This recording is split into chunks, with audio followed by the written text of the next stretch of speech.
Сіз қандай әкімсіз? Сізді кім сайлаған? Барыңызшы, қол бос емес. Саламатсыз ба? Саламатсыз ба? Сіз осы дүкеннің иесісіз ба? Иә, осы дүкеннің иесі болам.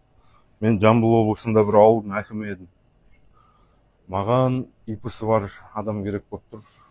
Жол жасап бере аласыздар ма маған? Келісім шартқа как положено тұрамыз. Қандай жол жасап беру? Бұл азық-түлік дүкені. Бұл жерде продукты сатылады. Не айтып кеттіңіз? Басқа әкімдер солай жасап жатқасын магазинге кетіп тұрғаным ғой. Жол саламасаңыз тым болмағанда көлік жөндеп бере аласыз ба? Не айтып тұрсыз сіз? Бұл азық-түлік дүкені. ИП-ім дүкенге арналған. Ол да болмады. Әйел адамсыз ғой, киім тіге алатын шығарсыз, киім тігіп беріңізші. Сіздің есіңіз дұрыс па? Бұл азық-түлік дүкен. Сізге қайта-қайта айтып жатырмын. Егер киім тігу керек болса, ательеге барыңыз. Машина жөндеу керек болса, СТО-ға барыңыз. Жол жөндеу керек болса, құрылыс компаниясына барыңыз. Сіз қандай әкімсіз? Сізді кім сайлаған? Барыңызшы, қол бос емес. Бұл роликтің түсіру мақсаты сіздерге Жамбыл ауданы, Ерназар, Бесағаш, Градиков, Қызылқайнар, Тоғызтар ауылдық округтерінің әкімдерінің мемлекеттік сатып алу порталында тіркелген бір көзден тікелей келісім шарттары.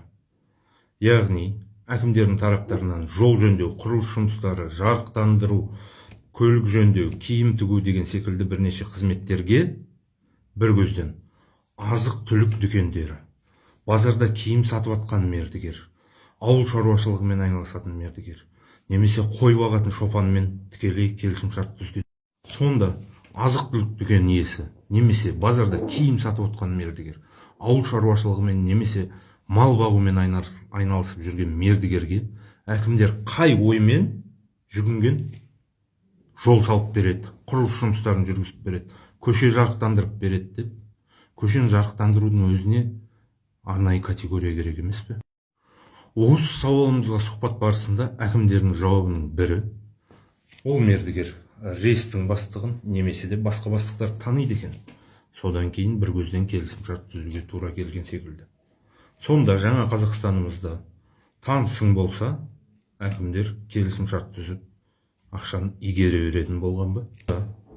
Облыс әкімі Қарашөкеев мырза немесе Жамбыл ауданының әкімі осы жасалып жатқан келісім шарттардан бейхабар ма? Бұл сұрақ бізді неге мазалайтынының бірден бір себебі, әкімдердің жауаптарының бірінде айтылатыны бар, айтылмайтыны бар, немесе жоғарыдан келіп жатқан бұйрықтарда бар деп жауап берді. Аталған әрбір әкімнің әрбір келісім шартын жеке-жеке ролик қылып